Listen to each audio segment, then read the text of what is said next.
Hello guys, welcome to study 82 point. दोस्तों, ये 15 से 20 तारीख तक ये 5 दिनों का ये डेली करंट अफेयर्स है।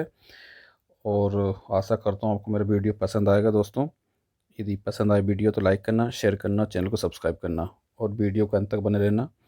तो शुरू करते हैं। क्वेश्चन नंबर फर्स्ट है दोस्तों। आईसीसी की तरफ से जारी ताज़ा रैंकिंग में वेस्ट इंडीज़ की निम्न में से कौन सी महिला क्रिकेटर मिताली राज को पछाड़कर वनडे की प्रथम रैंकिंग की खिलाड़ी बन गई है? जिसमें चार ऑप्शन है दोस्तों। Britney Cooper, Stephanie Taylor, Shakira Salman या फिर सबिका गजनबी। तो इस प्रश्न का राइट आंसर होगा दोस्तों स्टेफनी टेलर। ऑप्शन बी इसका राइट आंसर होगा। अभी हाल ही में दोस्तों ये महिला क्रिकेटर है भारत की, मिताली राज को पछाड़कर वनडे की प्रथम रैंकिंग में ये खिलाड़ी बन गई है। और ये खिलाड़ी कहाँ की है? ये है वेस्ट इंडीज़ की। इनके बारे में चर्चा करते हैं। भारतीय महिला क्रिकेट टीम की कप्तान और स्टार खिलाड़ी मिताली राज को आईसीसी की नई रैंकिंग में नुकसान उठाना पड़ा है। अब यह महिलाओं की एक दिवसीय रैंकिंग में शीर्ष स्थान से लुढ़क कर कौन से स्थान पर आ गई है? ये आ गई है दूसरे स्थान पर मिताली राज। मिताली को वेस्टइंडीज की कप्तान स्टेफनी टेलर ने पीछे छोड़ दिया है। और स्टेफनी सिर्फ बल्लेबाज रैंकिंग ही नहीं बल्कि ऑलराउंडर की रैंकिंग में भी शीर्ष स्थान पर पहुंच गई है। तो इस प्रश्न का राइट आंसर होगा ऑप्शन बी स्टेफनी टेलर। बात करें क्वेश्चन नंबर 2 की। क्वेश्चन नंबर 2 है दोस्तों। 1983 वर्ल्ड कप विजेता टीम के किस खिलाड़ी को हार्ट अटैक की वजह से निधन हो गया है? जिसमें चार ऑप्शन है। यशपाल शर्मा, रोजर बिन्नी, थर्ड ऑप्शन है कपिल देव या फिर फोर्थ ऑप्शन है मोहिंदर अमरनाथ। तो जो 1983 वर्ल्ड कप हुआ था दोस्तों, उस समय कौन सा खिलाड़ी इसमें शामिल था? तो इसका राइट आंसर होगा दोस्तों यशपाल शर्मा, ऑप्शन ए। यशपाल शर्मा का भी हाल ही में हार्ट अटैक की वजह से निधन हो गया है। और इन्होंने 1983 जब वर्ल्ड कप जीता था भारत, उस समय ये भारत के खिलाड़ी थे। तो ऑप्शन ए इसका राइट आंसर होगा यशपाल शर्मा। पूर्व भारतीय मध्य क्रम के बल्लेबाज हैं। और ये जो खिलाड़ी है यशपाल शर्मा दोस्तों, ये पूर्व भारतीय मध्य क्रम बल्लेबाज हैं यशपाल शर्मा। और इनका जो निधन हुआ है वो हुआ दोस्तों 13 जुलाई 2021 को। हार्ट अटैक की वजह से इनका निधन हुआ है और इनकी उम्र 66 साल थी। यशपाल जो कि भारत की 1983 में विश्व कप जीतने वाली टीम का हिस्सा थे। और बात करें इनके 11 अगस्त 1954 को लुधियाना में जन्मे क्रिकेटर यशपाल शर्मा ने अंतर्राष्ट्रीय क्रिकेट में ये डेब्यू किया था। और ये डेब्यू किया था वो था पाकिस्तान की टीम के साथ में। बात करें इनके 1978 में इन्होंने डेब्यू किया था। और उन्होंने 42 एक दिवसीय और 37 टेस्ट मैच खेले हैं। भारत का प्रतिनिधित्व इन्होंने किया है। तो यशपाल शर्मा इसका राइट आंसर होगा। बात करें क्वेश्चन नंबर 3 की। क्वेश्चन नंबर 3 है, हाल ही में नेपाल के नए प्रधानमंत्री के रूप में निम्न में से किसने शपथ ली है?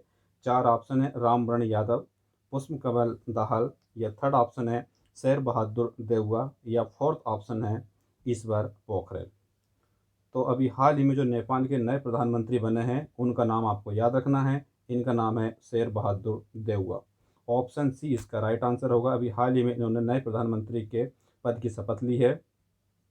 बात करें यहाँ के राष्ट्रपति की, तो यहाँ के राष्ट्रपति हैं नेपाल के विद्यादेवी भंडारी ने संविधान के अनुच्छेद 76(5) के तहत उन्हें प्रधानमंत्री नियुक्त किया है।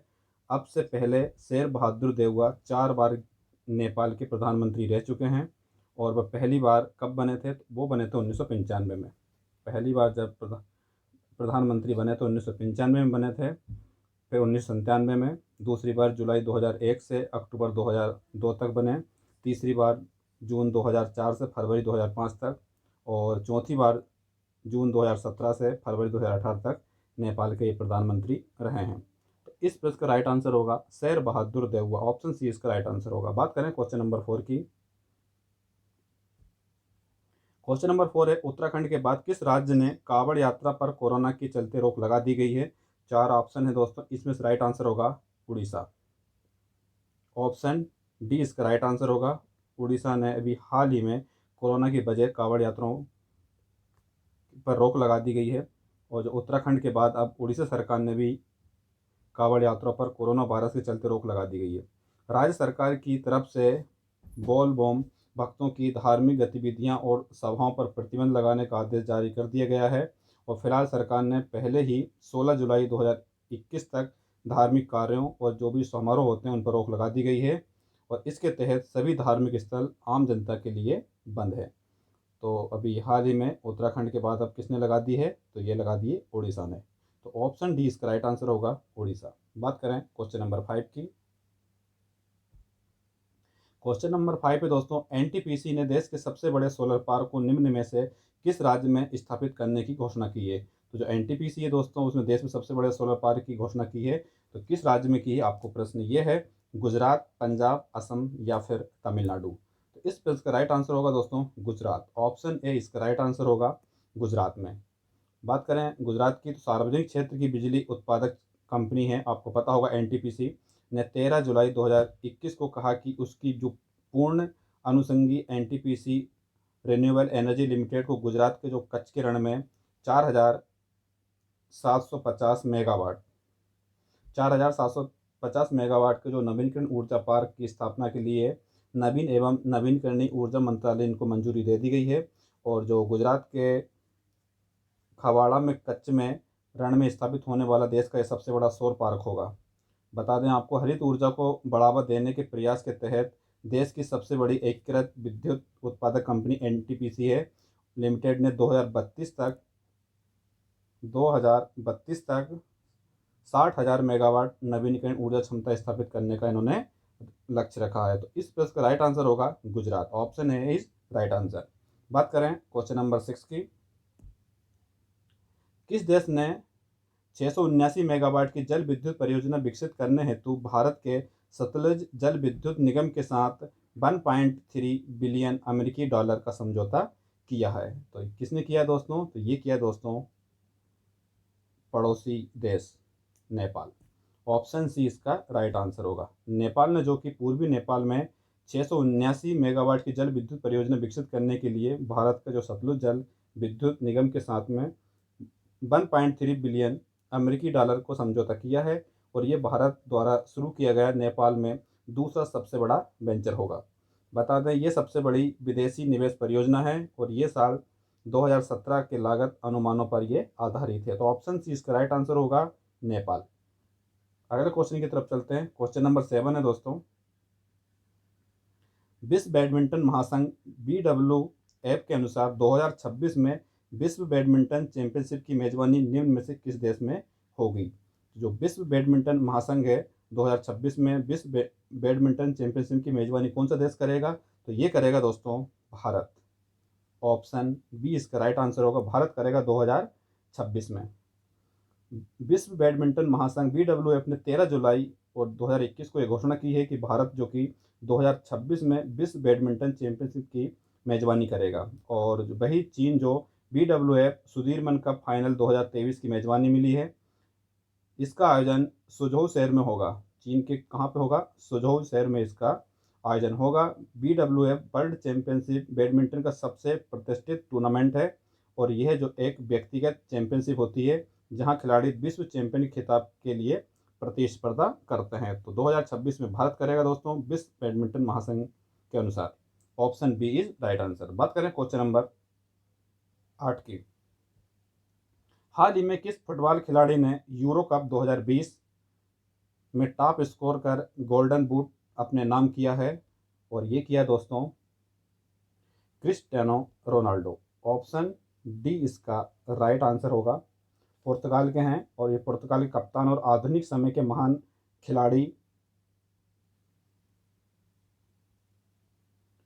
खिलाड़ी क्रिस्टियानो रोनाल्डो ने यूरो कप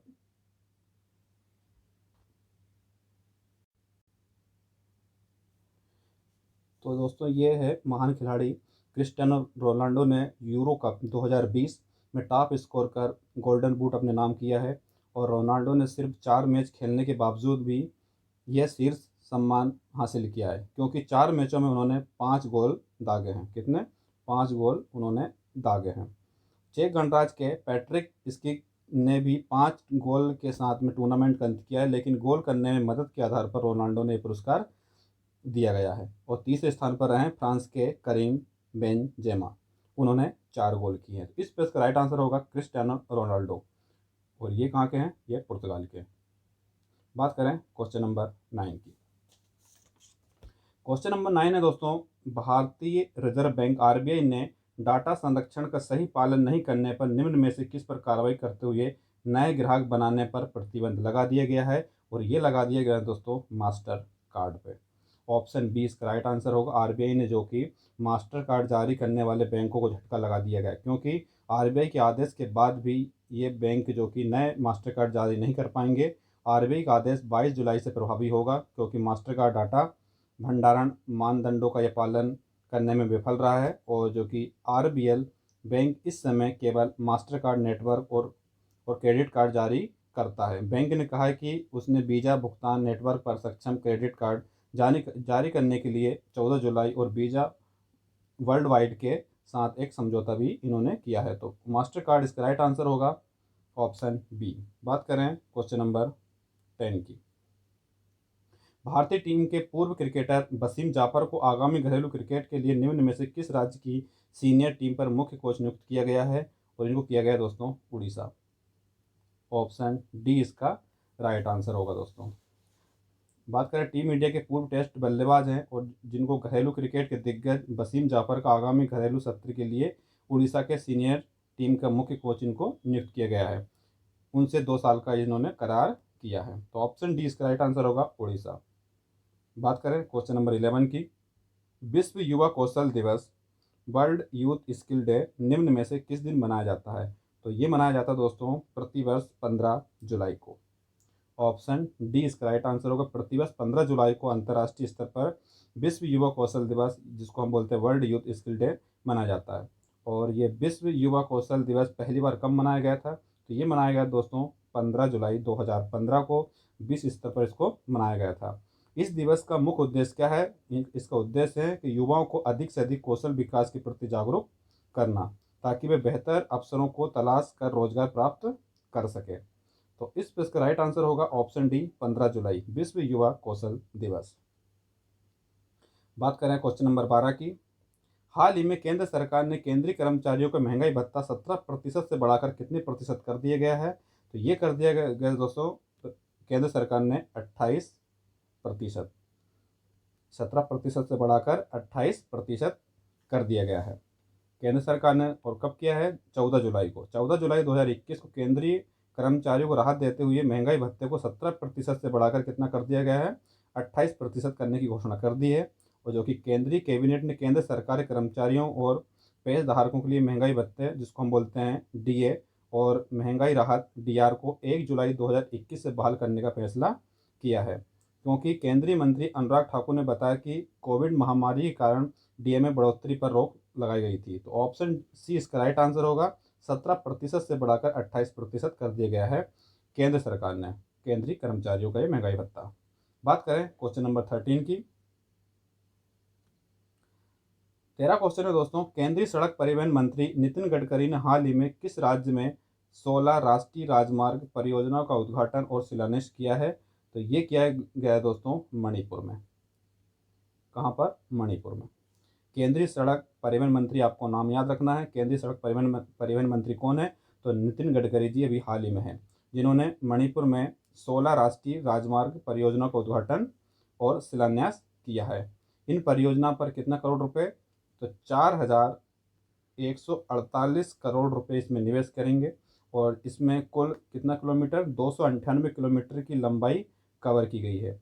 बात करें इन परियोजनाओं से मणिपुर को देश में बाकी हिस्से और पड़ोसी देशों के साथ हर मौसम में संपर्क बनाए रखने में इसको मदद मिलेगी। इस प्रश्न का राइट आंसर होगा Manipur, option A. Question number 14 की तरफ चलते हैं। हाल ही में किस देश ने इजराइल के तेल अवीव में पहला दूतावास खोल दिया गया है? और ये खोल दिया गया दोस्तों यूएई ने। ऑप्शन सी संयुक्त अरब अमीरात। यूएई ने इजराइल के तेल अवीव में पहला दूतावास खोल दिया गया है। खाड़ी के किसी भी देश का अब तक का इजराइल में कोई दूतावास नहीं था, लेकिन दूतावास के उद्घाटन समारोह में इजराइल के राष्ट्रपति इसहाक हरगाज भी मौजूद रहे। और इजराइल के राष्ट्रपति इसहाक हरजोज ने कहा है कि दूतावास का खुलना मध्य पूर्व के लिए शांति और समृद्धि और सुरक्षा के भविष्य की ओर हमारी साझा यात्रा के लिए एक महत्वपूर्ण मील का पत्थर यह साबित होगा। तो इजराइल के तेल अवीव में पहला दूतावास खोल दिया गया है। UAE आपको याद रखना है, संयुक्त अरब अमीरात। बात करें क्वेश्चन नंबर 15 की। भारत 119 एथलीटों सहित टोक्यो ओलंपिक के लिए कितने लोगों का दल भेजने जा रहा है? तो भारत जा रहा है दोस्तों, इस प्रश्न का राइट आंसर होगा ऑप्शन बी 228। भारत क्या है, 119 एथलीटों सहित टोक्यो ओलंपिक के लिए 228 लोगों का दल भेजने जा रहा है। 119 एथलीटों में से 67 पुरुष हैं और 52 महिला प्रतिभागी है। तो इस प्रश्न का राइट आंसर होगा दोस्तों 228। बात करें क्वेश्चन नंबर 16 की। क्वेश्चन नंबर 16 में दोस्तों, भारत के भीम यूपीआई को हाल ही में किस देश में लॉन्च किया गया है? तो कहाँ किया गया है दोस्तों भीम को? तो इस प्रश्न का राइट आंसर होगा दोस्तों भूटान। ऑप्शन डी इसका राइट आंसर होगा। भारत के जो भीम यूपीआई को हाल ही में भूटान में लॉन्च किया गया है। वर्चुअल लॉन्च के मौके पर निर्मला सीतारमण ने कहा है कि भारत से हर साल 2 लाख से ज़्यादा लोग भूटान घूमने जाते हैं और भूटान जो कि एकमात्र ऐसा देश बन गया है जो रुपए कार्ड जारी करने और स्वीकार करने के साथ साथ भीम यूपीआई को भी स्वीकार करेगा। और इंटरनेशनल पेमेंट लिमिटेड ने बयान जारी किया है कि भूटान अब पहला देश बन गया है जिसने भारत के भीम यूपीआई के क्यूआर कोड अपने देश में मान्यता दे दी गई है। तो ये प्रश्न का राइट आंसर होगा भूटान। भारत का जो भीम यूपीआई है वो भूटान में भी लॉन्च किया गया है। ऑप्शन डी इसका राइट आंसर होगा। बात करें क्वेश्चन नंबर 17 की। हरियाणा के किस शहर में देश का पहला अनाज एटीएम खोला गया है? और ये खोला गया है दोस्तों गुरुग्राम में। ऑप्शन ए इसका राइट आंसर होगा। हरियाणा में भी हाल ही में देश का पहला अनाज एटीएम खोला गया है और ये देश का पहला होगा। ग्रैंड एटीएम गुरुग्राम में पायलट प्रोजेक्ट के रूप में इसको शुरू किया गया है और ये मशीन क्या है, एक बार में 5 से 7 मिनट के भीतर 70 किलो तक अनाज निकाल सकती है। और हरियाणा के जो उप मुख्यमंत्री है दुष्यंत घोटाला ने कहा है कि अब उपभोक्ताओं को खाद्यान्न लेने के लिए सरकारी राशन डिपों के सामने कतार नहीं लगाना पड़ेगा, क्योंकि हरियाणा सरकार जो कि उपभोक्ताओं को अनाज एटीएम उपलब्ध कराएगी। तो ये इस प्रश्न का राइट आंसर होगा गुरुग्राम, देश का पहला अनाज एटीएम गुरुग्राम। बात करें क्वेश्चन नंबर 18 की। हाल ही में पाकिस्तान के किस पूर्व राष्ट्रपति का 80 वर्ष की उम्र में निधन हो गया है? तो इस प्रश्न का राइट आंसर होगा दोस्तों ऑप्शन बी ममनून हुसैन। आपको याद रखना है, जो कि राष्ट्रपति पाकिस्तान के पूर्व राष्ट्रपति हैं और इनका 14 जुलाई 2021 को कराची में इनका निधन हो गया है। तो आपको सिर्फ ये याद रखना है ममनून हुसैन, पूर्व राष्ट्रपति कहाँ के, पाकिस्तान के, जिनका हाल ही में 80 वर्ष की उम्र में निधन हो गया है। बात करें क्वेश्चन नंबर 19 की। हाल ही में किस देश ने Johnson and Johnson covid vaccine के आपातकालीन इस्तेमाल को मंजूरी दे दी है? और ये दे दी गई दोस्तों वियतनाम ने। ऑप्शन सी इसका राइट आंसर होगा वियतनाम। वियतनाम ने बढ़ते कोरोना संक्रमण को देखते हुए जॉनसन एंड जॉनसन की कोविड-19 वैक्सीन के आपात इस्तेमाल को मंजूरी दे दी है। और जो देश में लगातार बढ़ रहे संक्रमण के मामलों में लगाम लगाने और वैक्सीन की आपूर्ति को बढ़ावा देने के लिए ये कदम उठाया गया है। जॉनसन एंड जॉनसन की वैक्सीन को मंजूरी दक्षिण पूर्व एशियाई देश में समर्पित छठा ब्रांड है और जो कि वियतनाम के अब तक के सबसे खराब संक्रमण के दौर से ये गुजर रहा है। तो इस प्रश्न का राइट आंसर होगा Vietnam. Option C is right answer. बात करें क्वेश्चन नंबर 20 की। शाहरुख खान एवं संजय दत्त के बाद निम्न में से किस भारतीय को दुबई ने गोल्डन वीजा जारी किया है? तो ये किया है दोस्तों शाहरुख और संजय दत्त के बाद में मिला है। आपको नाम इनका याद रखना है, इनका नाम है सानिया मिर्जा। ऑप्शन है इसका राइट आंसर होगा। भारतीय महिला टेनिस स्टार सानिया मिर्जा को दुबई का गोल्डन वीजा मिला है और जो बॉलीवुड अभिनेता शाहरुख खान है और संजय दत्त हैं के बाद में सानिया मिर्जा ये वीजा पाने वाली तीसरी भारतीय बन गई है। ये वीजा मिलने के बाद सानिया अपने पति पाकिस्तान के पूर्व कप्तान शोएब मलिक के साथ 10 साल तक यूएई में रह सकती है। और ये वीज़ा हर किसी को नहीं मिलता है। दुबई का गोल्डन वीज़ा कुछ खास वर्ग के लोगों को दिया जाता है, जिसमें निवेशक हो, उद्यमी हो, उत्कृष्ट हो, प्रतिभा वाले व्यक्ति हो, मसलन शोधकर्ता, मेडिकल पेशेवर और वैज्ञानिक और छात्र भी इसमें शामिल हो सकते हैं। तो इस प्रश्न का राइट आंसर होगा तीसरी भारतीय सानिया मिर्जा। ऑप्शन है इसका राइट आंसर होगा। बात करें क्वेश्चन नंबर 21 की। केंद्रीय मंत्रिमंडल ने स्वास्थ्य और चिकित्सा के क्षेत्र में सहयोग के लिए भारत और किस देश के स्वास्थ्य मंत्रालय बीच एक समझौता ज्ञापन को मंजूरी दी है, और ये दिए दोस्तों डेनमार्क ने। ऑप्शन डी इसका राइट आंसर होगा, डेनमार्क। केंद्रीय मंत्रिमंडल ने स्वास्थ्य और चिकित्सा के क्षेत्र में सहयोग के लिए भारत और डेनमार्क के स्वास्थ्य मंत्रालयों बीच एक समझौता ज्ञापन को इसमें मंजूरी दी है, और इसमें एमओयू हस्ताक्षर हुए हैं, जिसमें स्वास्थ्य क्षेत्र में संयुक्त पहल और प्रौद्योगिकी विकास के जरिए दोनों देशों के जो स्वास्थ्य मंत्रालयों के बीच में सहयोग को प्रोत्साहित करेगा, और इसमें जो कि भारत और डेनमार्क के द्विपक्षीय संबंधों को इसमें मजबूती मिलेगी, जिसमें कहा गया है कि इसमें दोनों देशों के लोगों के स्वास्थ्य और स्थिति में सुधार होगा। तो इस पर इसका राइट आंसर होगा डेनमार्क। ऑप्शन डी इसका राइट आंसर होगा। बात करें क्वेश्चन नंबर 22 की। आंध्र प्रदेश सरकार ने ओबीसी प्रमाण पत्र जारी करने के लिए आय सीमा 6 लाख से बढ़ाकर कितने लाख रुपए कर दी है? तो ये कर दी है दोस्तों 6 लाख से बढ़ाकर कर दी है 8 लाख। कहाँ की सरकार ने? आंध्र प्रदेश सरकार ने ये ओबीसी प्रमाण पत्र जारी करने के लिए आय सीमा निर्धारित की है। 6 लाख से बढ़ाकर कितना कर दिया है? तो 8 लाख कर दिया गया है। ऑप्शन सी इसका राइट आंसर होगा। आंध्र प्रदेश सरकार ने यह फैसला लिया है। बात करें आंध्र प्रदेश सरकार ने शैक्षणिक संस्थान में प्रवेश और नियुक्तियों के लिए आर्थिक रूप से कमजोर वर्गों, जिसको हम बोलते हैं ईडब्ल्यूएस, के लिए 15 जुलाई 2021 से 10% आरक्षण लागू करना भी शुरू कर दिया है। 8 लाख रुपए इसका सही उत्तर होगा। बात करें क्वेश्चन नंबर 23 की। हाल ही में केंद्रीय मंत्रिमंडल ने न्यायपालिका हेतु बुनियादी सुविधाओं के विकास के लिए केंद्र प्रायोजित योजनाओं को कितने वर्ष तक जारी करने की मंजूरी दी है? तो ये दी है दोस्तों 5 वर्ष। ऑप्शन ए इसका राइट आंसर होगा, जो कि केंद्रीय मंत्रिमंडल ने जो न्यायपालिका हेतु बुनियादी सुविधाओं के विकास के लिए केंद्र प्रायोजित योजना, जिसको हम बोलते हैं CSS, को आगामी 5 वर्षों यानी 2026 तक जारी रखने की इसमें मंजूरी दे दी गई है। और इस योजना में क्या है कि ग्राम न्यायालय योजना और न्याय वितरण और कानूनी सुधार के लिए राष्ट्रीय मिशन के जरिए मिशन मोड पर 50 करोड़ रुपए आवंटित इसमें किए जाएंगे। तो इस पर इसका राइट आंसर होगा 5 वर्ष। बात करें क्वेश्चन नंबर 24 की। 24 पे चलते हैं दोस्तों। राजस्थान सरकार ने हाल ही में किसानों के लिए किस नई योजना को शुरू किया है? तो ये किया गया दोस्तों राजस्थान सरकार ने। इस पर इसका राइट आंसर होगा मुख्यमंत्री किसान मित्र ऊर्जा योजना। मुख्यमंत्री किसान मित्र ऊर्जा योजना। ऑप्शन ए इसका राइट आंसर होगा। राजस्थान सरकार ने प्रदेश के लाखों किसानों को बिजली बिल पर बड़ी राहत दी है, और जो कि मुख्यमंत्री किसान मित्र ऊर्जा योजना की शुरुआत का ऐलान इन्होंने किया है। इस योजना के तहत क्या है, प्रदेश के हर किसान परिवार को बिजली के बिल पर 1,000 रुपये प्रति माह अनुदान सरकार की ओर से इसमें दिया जाएगा, और यह अनुदान सीधे किसानों के बैंक खाते में आएगा।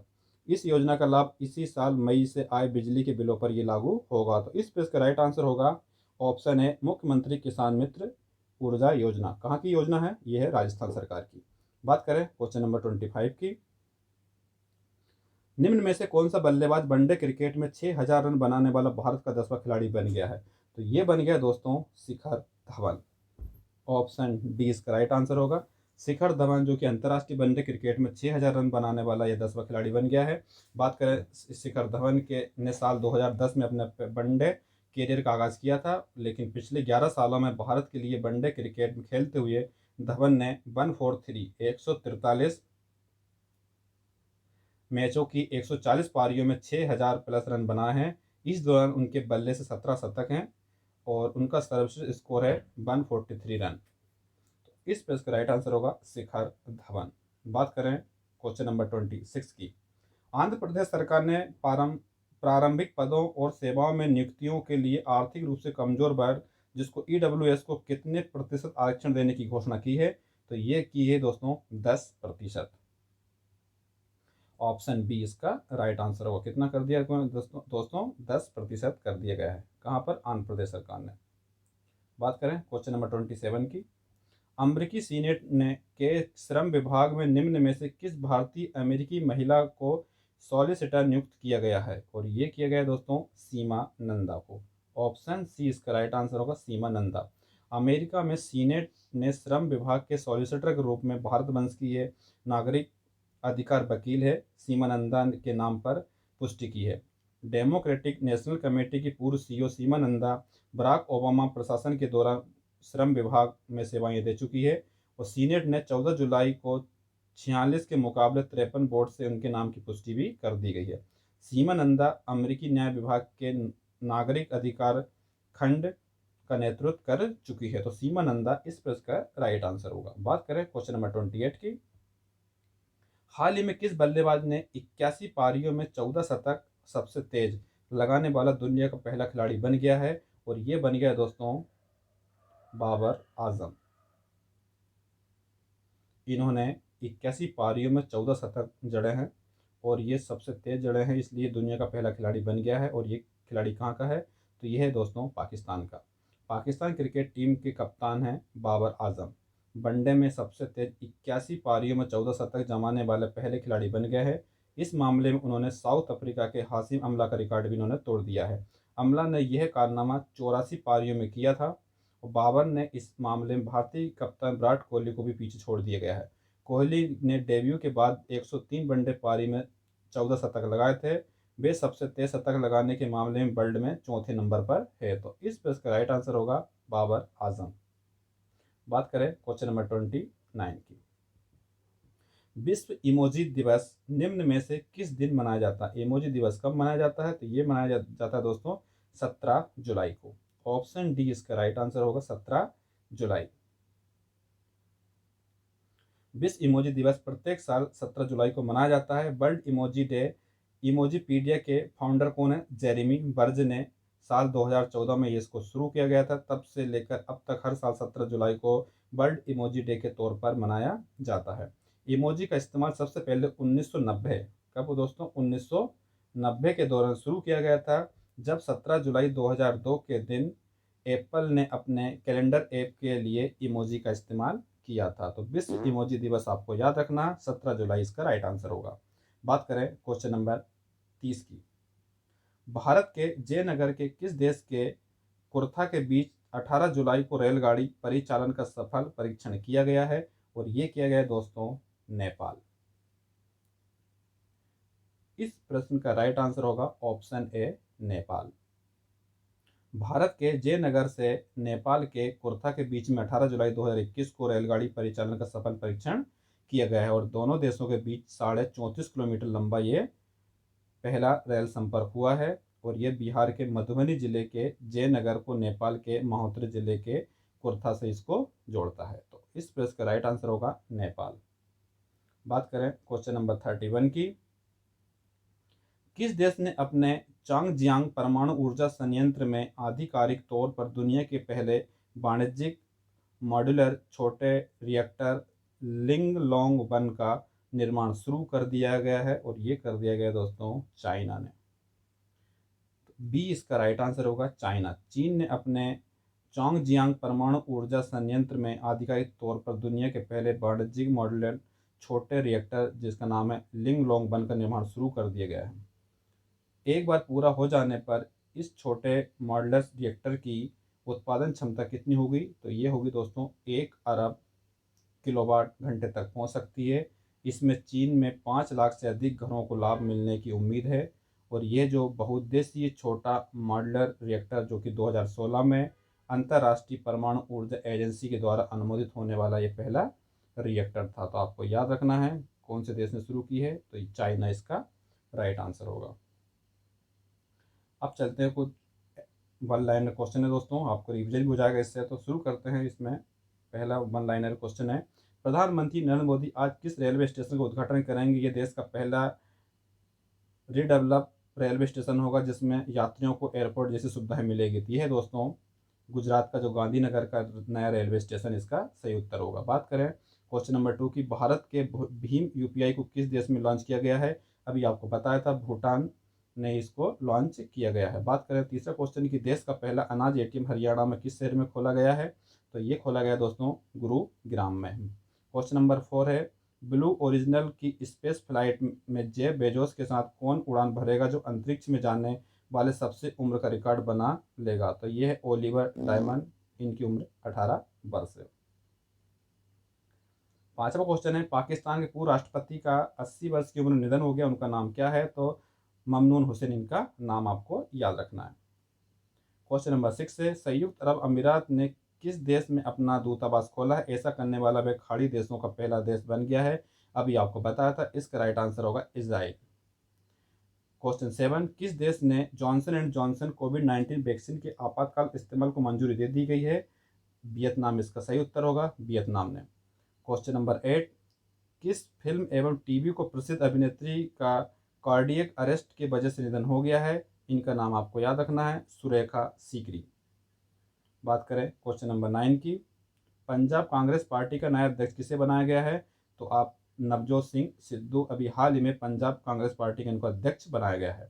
क्वेश्चन नंबर 10, अंतर्राष्ट्रीय क्रिकेट परिषद आईसीसी ने किन देशों को एसोसिएट सदस्यों के रूप में शामिल कर लिया गया है? और ये देश हैं मंगोलिया, तजाकिस्तान और स्विट्जरलैंड। क्वेश्चन नंबर 11, भारत के सुप्रीम कोर्ट ने जेल अधिकारियों, जिला अदालतों और उच्च न्यायालयों को जमानत और अन्य आदेश डिजिटल रूप से भेजने के लिए किस योजना को शुरू किया गया है? और ये योजना है फास्टर,